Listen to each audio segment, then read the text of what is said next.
Le samedi 2 août 2025, la 13e édition du festival Nkawa-Wouma a réuni des conteurs, artistes et amoureux de la parole au Palais de la Culture d'Abidjan. L'ambiance était chaleureuse et pleine d'émotions. Le thème de cette année est le rôle du conte dans le maintien de la paix. Ce thème a permis de valoriser un art ancien, souvent oublié. Thérèse Yao, promotrice du festival et conteuse professionnelle, a insisté sur l'importance de protéger le conte qui, selon elle, est la base de l'éducation. Nous cherchons à faire revivre le conte aux Ivoiriens, même si ce n'est pas au clair de lune, même si ce n'est pas de façon amateur, mais il faut que les gens et les autres comprennent que la base de la transmission, la base de l'enseignement, c'est l'oralité.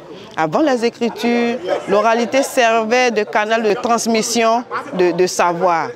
Il n'est pas bon que nous laissions de côté l'oralité sous prétexte qu'on a d'autres préoccupations. Des conteurs venus du Togo, du Burkina Faso et d'autres pays ont captivé le public avec leurs récits riches en leçons et en émotions. Kofi, artiste conteur, s'est dit honoré de participer à cette grande nuit du conte. Pour participer à la grande nuit du conte, je pense que l'initiative est belle.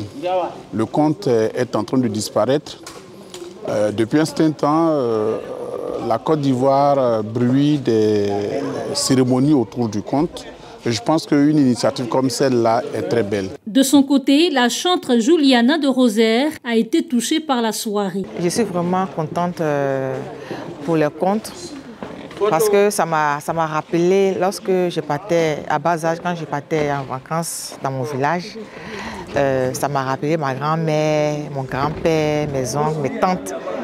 Et ce que j'ai retenu, quand tu finis d'écouter un conte, il y a toujours un conseil que tu dois retenir, un truc que tu dois faire, un truc que tu ne dois pas faire. Le festival Nkawa-Wouma a montré que le conte reste bien vivant. Il continue de rassembler, d'éduquer et de porter des messages forts à transmettre aux générations d'aujourd'hui et de demain.